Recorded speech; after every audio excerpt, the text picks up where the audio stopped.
So, what is up guys? Shinobi is back. So, for today's video, wala tayo sa kalsada. Hindi tayo mag-motovlog.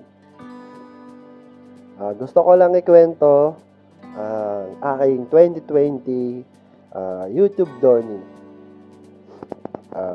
This is idea ito ni Motophobia King, ang ating malapit na tropa. So, huwag na natin patakagalin pa. At umpisa na natin. Let's go!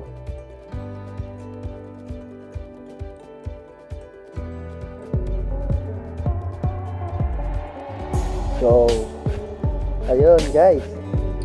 Yan ang una kong vlog. Yan ang una kong video na in-upload. Tungkol yan sa pag-unbox ko ng aking action camera, motovlog camera na regalo sa akin ng aking girlfriend na si Ces Digman. Maraming salamat po. Ito na siya guys. Shout out sa iyo. Camera mismo. Syempre, after na unboxing, upload agad tayo ng ating unang motovlog. So, ang dami ko pa hindi alam. Tapos, hindi pa ako sanay magsalita sa camera habang nag-vlog, habang umaandar sa motor. Ayan. Nangangapa pa tayo. Marami pa tayong kailangan i-improve. Pero, at least, naumpisa na natin. Yun na ang umpisa.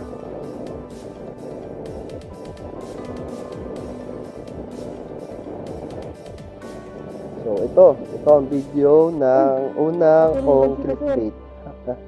So, pasensya na po sa mga nadaalin ng clickbait ko. Sinubukan ko lang naman mag-clickbait eh. Tapos, sa clip na to, dito ko na sinabi na meron akong isa pang kaibigan na nagmo-motovlog din pala. Niyaya ko siyang mag-collab kami. So, meron siyang idea for a content. Meron kami isang lugar na pupuntahan. So, isasama niya ako doon. Sabay na kami pupunta doon.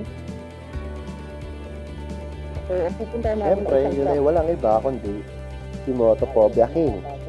Ayan. What's up, hey? Parang ito. Maganda. Motophobia guys. Motophobia.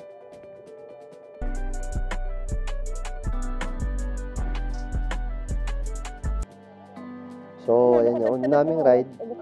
Unang long ride namin, papunta kami ng Silang. Pupunta kami ng secret shop. So, sa ride na to, medyo naninibago pa ako, pero masaya. Masaya itong ride nito. Marami nangyari on and off camera. Yung mga katatawanan, tulad ng mangyayari sa mga susunod na clips na ito. So, ayun, may mga pa onti-onting aberya, pero masaya pa din.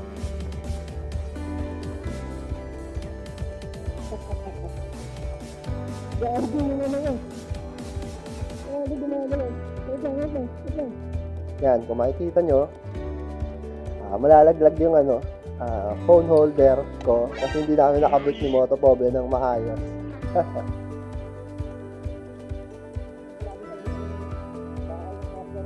Yan. Dumating kami sa secret shop Bulihan.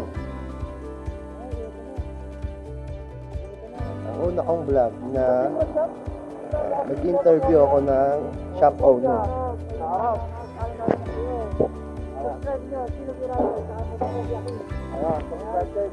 Ayan, ang proud owner na si Sir Alex. Napakabait. At kung mapapanood nyo yung vlog ko na yun, medyo awkward kasi hindi pa ako sanay mag-interview. And then, lumipat sila ng pwesto, nag-opening sila. Dito ko na-meet ang aking mga idol, si Sir JTV, Jowa Motovlog,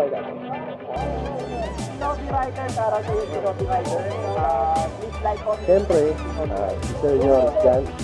Ayan. Itong mga taong to, kung ano yung pinapakita nila on cam, ganun din sila off cam. Napakababait.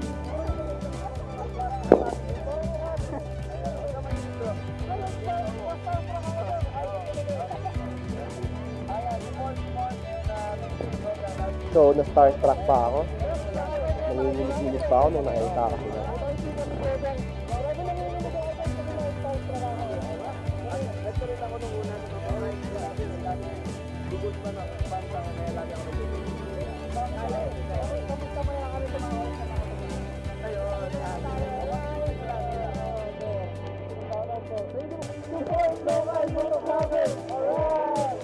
So dito rin natin unang nakasalamu ang ibang mga batuang motovloggers katulad natin.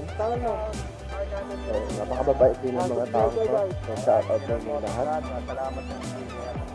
Salamat din po sir. Shoutout po sa inyo lahat. Ayun guys. I'll be right here. I'll see you in my next video. I'll see you guys next time. Peace! Bye, guys. Thank you, love you guys.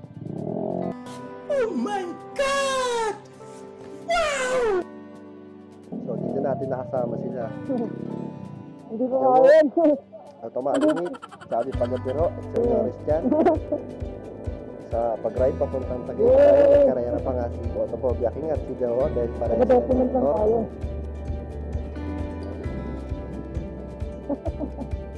Sabi ko na biro eh. May banner. Ginagawa mo. Sariling banner.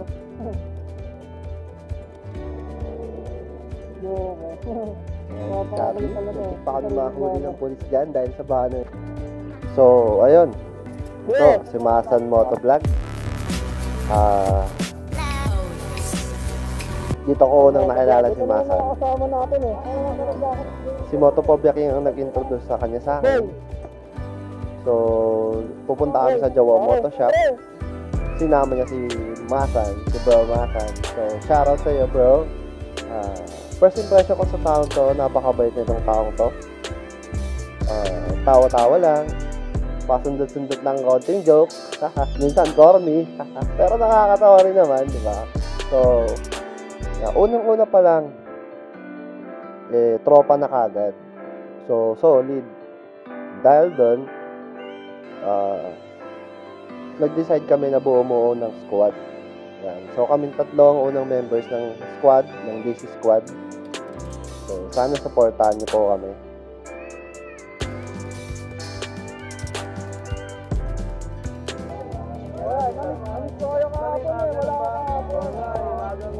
So, ayan. Ito ang opening ng Jawa Moto Shop. Marami din ulit kaming namit dito ng other motovloggers. Nakabomba pa kami ng mga big bike, di ba?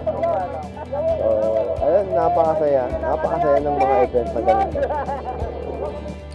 Siyempre, habang sumusunod tayo sa protocol, di ba? Social distancing pa din. Ayan, si Andre Bon. At ito, ang ride na ito, masasabi ko na isa sa mga highlight ng aking 2020. Dahil ito ang unang long ride na nakasama ko ang aking girlfriend sa pag-ride, si Seth Guzman. So sa mga hindi pa nga rin nakakalam, siya ang nag-inspire sa akin para mag-umpis ang mag-vlog. Dahil isa rin po siyang motovlogger. Na-inspire ako sa mga ginagawa niyang effort sa paggawa ng content. So nung sinabi ko na parang gusto ko din mag-vlog, ay sinuportahan naman niya ako. Binigyan mo nga ako ng camera, helmet. So maraming salamat. Shout out sa girlfriend ko.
Yes!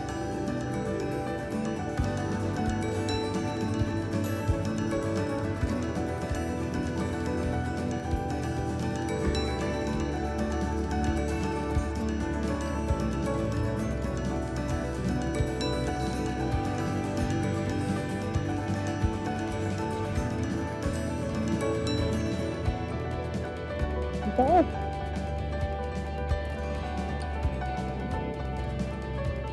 Taas!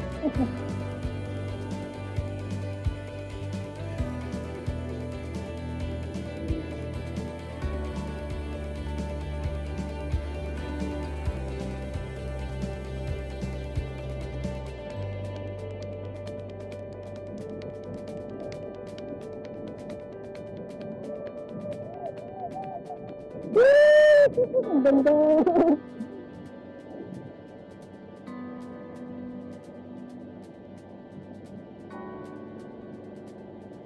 Dati napapanood ko lang yung mga vlog.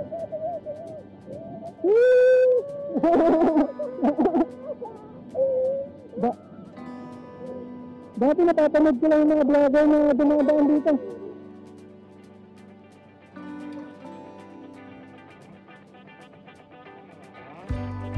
Bangin ito ba? Ito.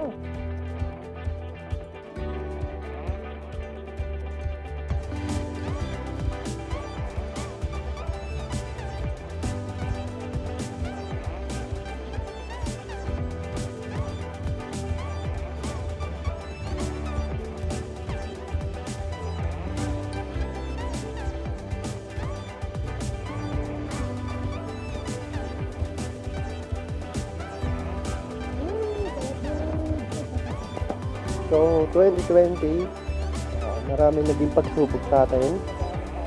May pandemic, may COVID-19, di ba? Maraming nawalan ng trabaho, hindi nakauwi sa mga pamilya. Pero syempre, hindi naman po pwede na hayaan na lang natin ng ganun. Kasi tayo mga Pinoy, lagi tayong bumabangon. So, gusto ko magpasalamat sa mga nakasama ko ngayong taon.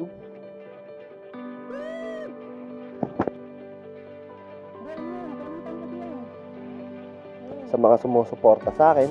Tsaka syempre, salamat pa rin sa mga kahit hindi pa sumusuporta, diba? Sa mga kaibigan ko, sa DC Squad, sa girlfriend ko, at sa pamilya ko.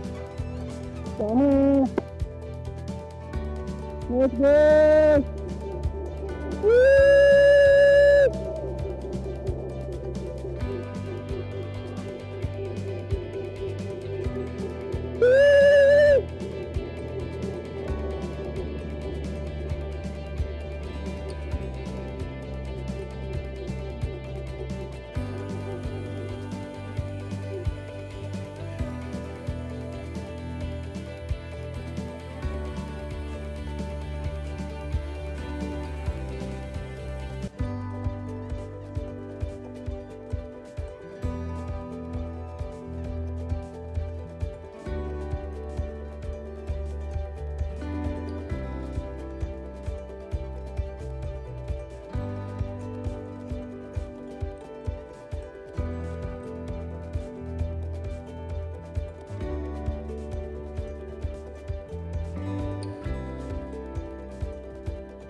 So, ayun.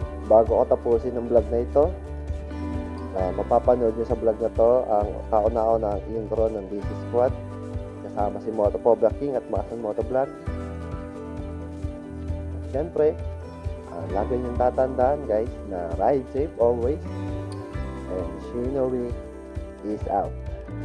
Let's go!